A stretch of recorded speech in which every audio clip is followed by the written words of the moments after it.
gente vai começar falando aqui sobre um pouco sobre uma coisa que eu acho que todo mundo que vem na RoadSec já ouviu falar, que é a Lei de Proteção de Dados. Ela basicamente, em resumo, diz que o texto dela, né, determina que todos os dados pessoais só sejam usados a partir da nossa autorização. Isso inclui nome, números de registro, como CPF, RG, nome civil, nome social e etc. Tá? Hoje a gente fornece dados de enésimas maneiras, que a gente vai falar um pouco mais para frente, mas o que eu vou falar também na palestra é sobre um caso de estudo real de uma empresa que eu trabalhei, tá? Que a gente recebia diversos tipos de ataques. Porque a gente fazia o quê? A gente usava plataformas de Big Data para fazer coleta de dados. Até que o momento que ainda é uma plataforma bem pequena, mas é uma plataforma bastante reconhecida hoje no Brasil. Ainda hoje, ela sofre diversos tipos de pequenos ataques que envolvem falhas de segurança em diversos tipos de coleta de dados e falhas de segurança na hora de que o software é desenvolvido. Uma pergunta, quem aqui é desenvolvedor? Agora, aquele momento básico de reflexão. Que métricas de segurança vocês utilizam quando estão desenvolvendo o software de vocês? O pessoal ficou pensando ali, né? Porque isso é muito importante e envolve todas as etapas de qualquer tipo de software, principalmente software que coleta dados, né? Que, são quase todos hoje. A usabilidade dos nossos dados. Todo mundo aqui deve ter uma rede social, né? E todo mundo aqui, alguma vez na vida, já fez algum teste do BuzzFeed. Alguém já fez? Né? Tá. Vocês leem os termos? Não? Vocês não sabem como os dados de vocês estão sendo utilizados. Vocês vão lá, vocês logam o Facebook de vocês, vocês dão todos os dados de vocês pro BuzzFeed, é isso? Com os olhos fechados, assim.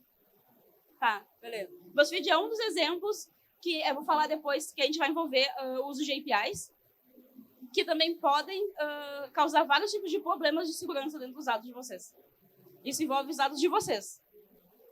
Tá? Então, quando vocês forem fazer o teste do BuzzFeed, quando vocês quiserem saber que tipo de batata vocês são, tá? Vocês dão uma lida, aquela lidinha corrida por cima, assim, sabe? O que vão fazer com os meus dados? Tá? É bem importante isso.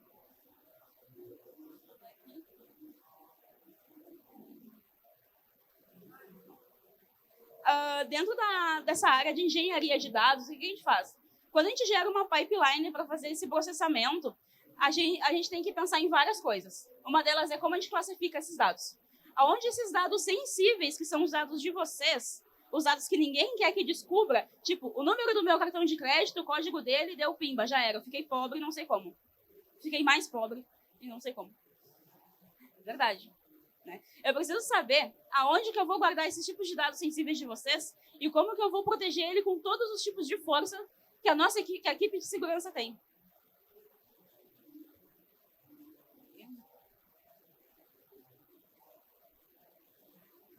Monitoramento contínuo é uma outra coisa muito importante.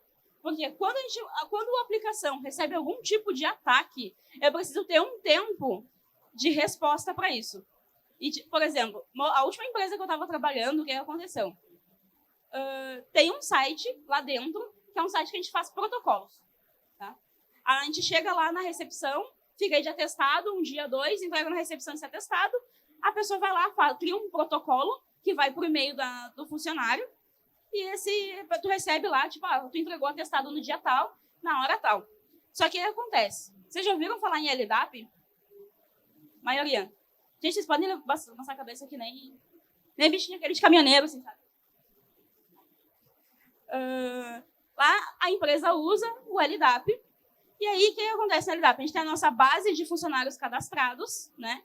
E quando a pessoa vai lá preencher o protocolo, ele começa a digitar aquele e-mailzinho da pessoa, o nome da pessoa, ele começa a puxar o nome, o e-mail e o número de registro da pessoa.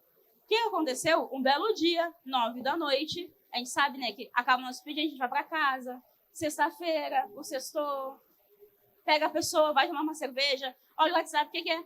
Eu preciso baixar, aconteceu alguma coisa. Nós fomos hackeados e estão pedindo R$1 milhão pelos nossos dados. Como?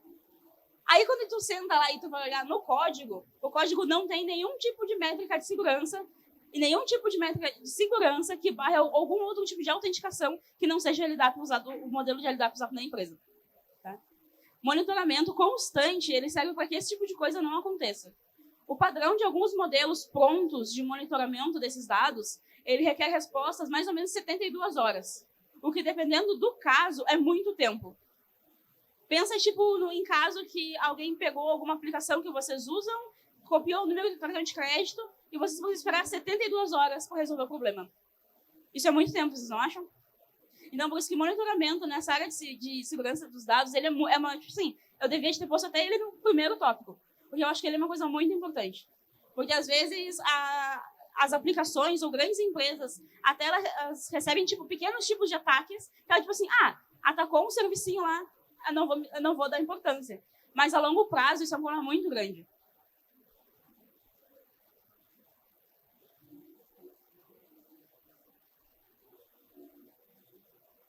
Os metadados, eles são requisitos da Lei Geral de Proteção de Dados.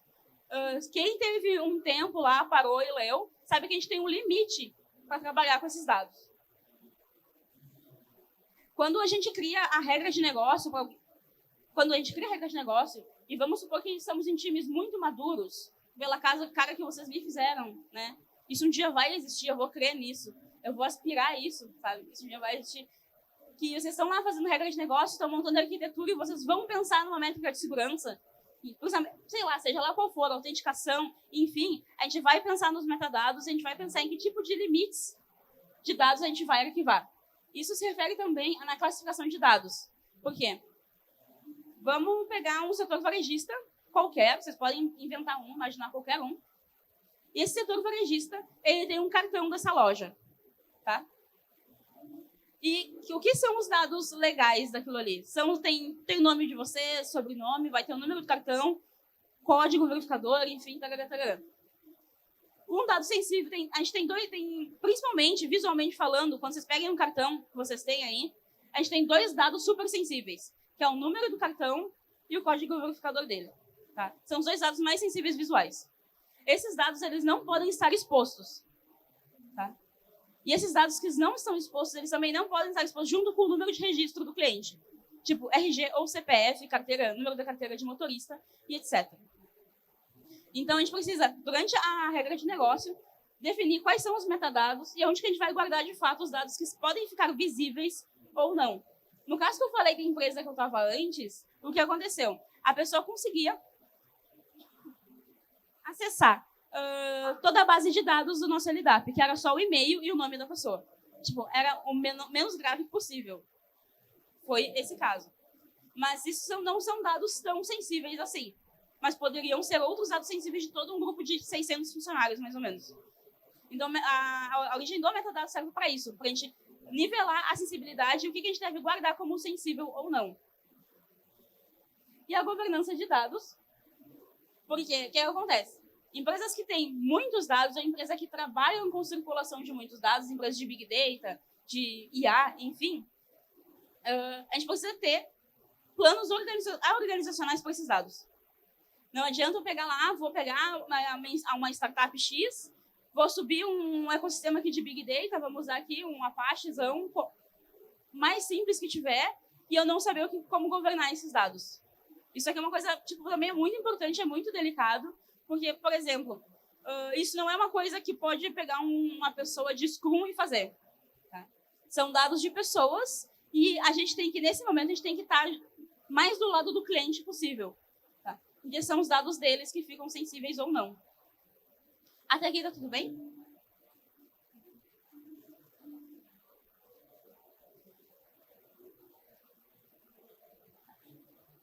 Agora a gente vai falar de um outro assunto muito grave, digamos assim.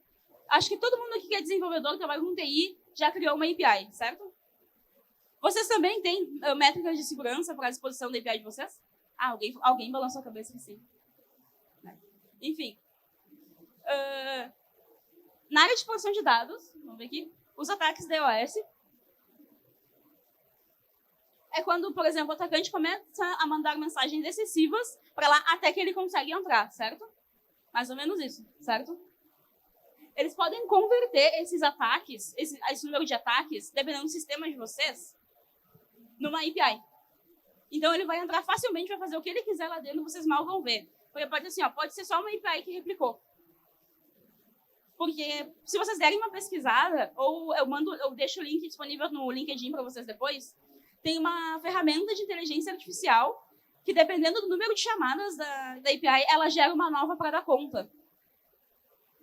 Por padrão, assim, olha, eu estou recebendo 100 mil chamadas aqui, eu vou ficar sobrecarregado, a minha infra vai ficar sobrecarregada, eu vou clonar essa minha API para ela poder fazer 200 mil chamadas e vai ficar tudo bem. Só que não.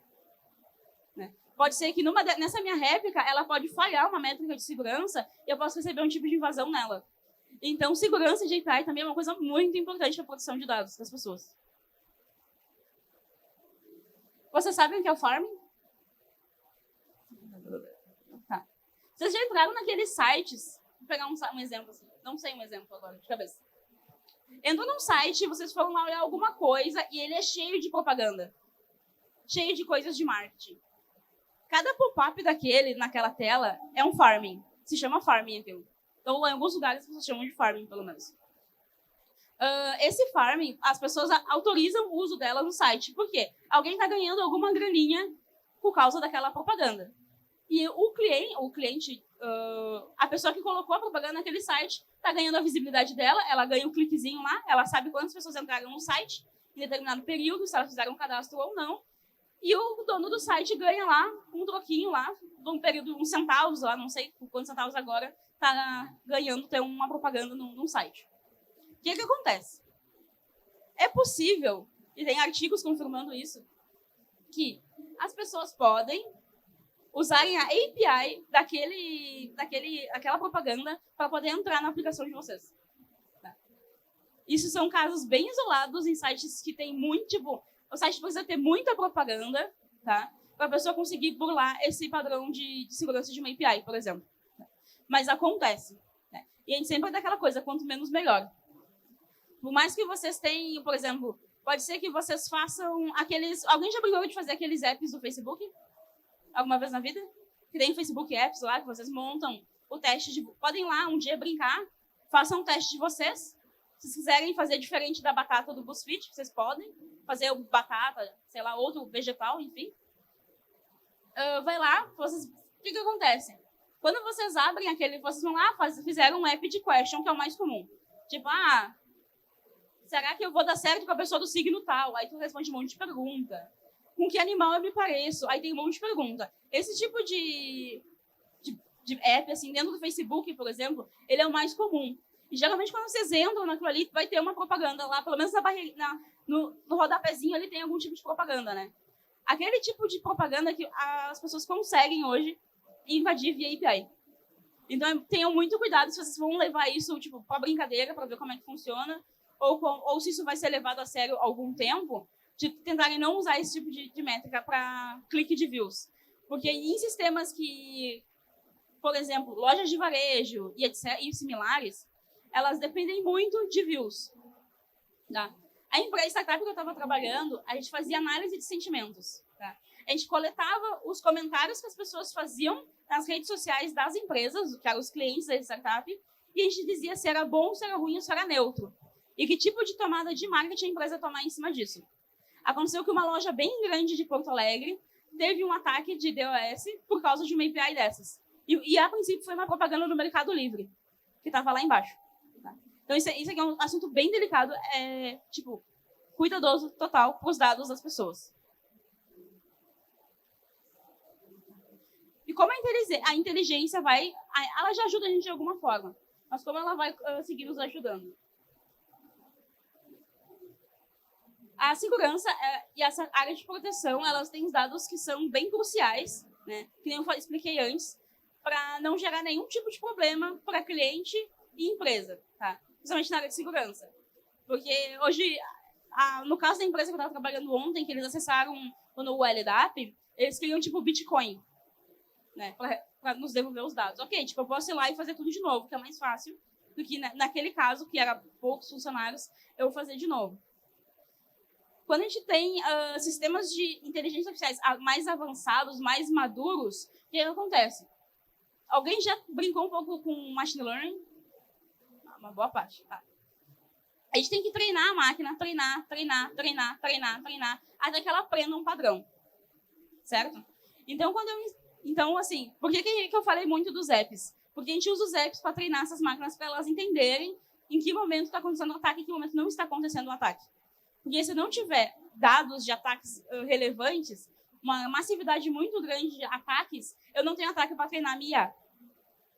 Então, tu pega, por exemplo, esse app, treina, tipo, horas e horas. Haja GPU lá para ficar treinando ele, até que ele aprenda em que momento é um ataque ou não. Exemplos de empresas que usam muito isso hoje são as financeiras.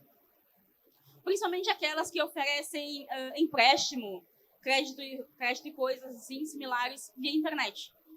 É bem comum esses tipos de empresa pagarem muito por esse tipo de serviço, porque são ainda as empresas que mais recebem, que mais sofrem tipo de ataques. E são as empresas que mais têm dados. Vocês lembram do Banco Neon? O que aconteceu? Foi casos similares. O Inter teve um caso parecido, outros bancos também já devem ter passado por algumas coisas similares de roubamos todos os dados de vocês e deu. Vazamos nossos dados. Os nossos dados foram vazados, ok. E aí? Quem vai fazer? O que vai fazer? Então, bancos como esse, Neon, Inter e afins, começaram a adotar essas medidas de inteligência artificial para tentar sanar esse problema. Um dos principais benefícios que a gente tem hoje usando a inteligência artificial é a velocidade. Como a gente tem, vamos supor, né, que ainda não sei dizer com certeza quais sistemas hoje estão bem treinados, a gente consegue verificar em pouquíssimo tempo, né, uma velocidade bem alta, quando que teve um ataque relevante ou não, a ponto de ferir dados, a ponto de ferir regras de negócio. E o segundo benefício que a gente fala da IA foi a aceleração e a contenção dos endpoints. Principalmente nessa área, voltando a falar um pouco da parte das APIs, endpoints, os dispositivos e os hosts infectados. Porque quem trabalha com, principalmente financeira, tem que ter uma infra muito boa. E eu digo isso para vocês porque eu sou uma pessoa de infra desde 2009. E às vezes é muito difícil manter métricas de segurança numa infra muito grande. Tem que ter uma regra muito boa, regra de autenticação, de validação, de coisas muito boas, para a gente conseguir manter um tipo de infraestrutura segura full time. Quando eu acabo citando pequenos casos, grandes casos, pequenos ataques, quando a gente chama de pequenos ataques é quando tu pega um certo tipo de aplicação, faz a varredura e vê se o site ou algum ponto teve algum tipo de ataque e se ele foi tão danoso ou não. Esses apps de varredura, eles não dão muita confiabilidade, no caso. Eles vão varrer e vão dizer assim, alguém tentou acessar algum ponto do teu site, via algum espectro assim assado, cara.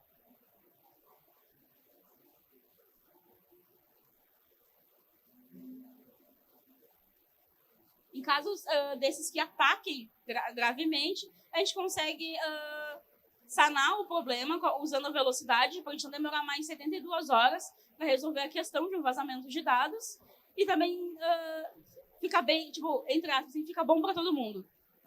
Não é, tipo, ainda, falando de nível Brasil, né? Ainda não é um mar de flores, ainda não é uma coisa 100% confiável, é uma coisa que ainda precisa se treinar muito para a gente ter uma IA usada aqui, uma IA nacional, né?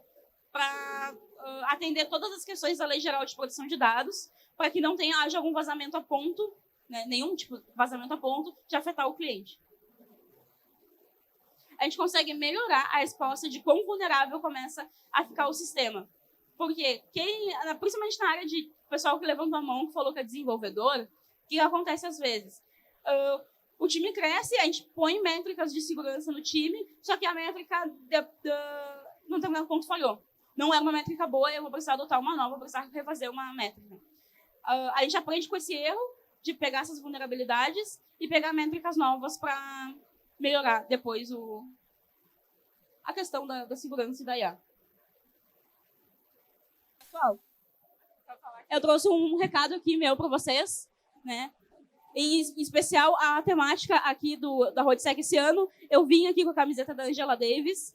A gente sabe o momento atual que a gente está passando no país E eu peço aqui para vocês não serem racistas, tá? Por favor, sejam antirracistas o tempo inteiro. Se vocês verem alguma coisa acontecendo, por favor, deem o pitaco, falem que está errado. Essas coisas acontecem o tempo inteiro. E a gente vive num país onde o racismo é tão estruturado que às vezes até passa pela gente nem percebe, tá? Então eu trouxe aqui uma frase da Ângela e uma foto da Marielle, porque a Marielle é presente e a Angela Davis, né, nem se fala, para deixar esse momento de reflexão para vocês. Tá? Eu vou estar aqui o dia inteiro, então quem quiser perguntar ou conversar depois, estarei por aí. E muito obrigado.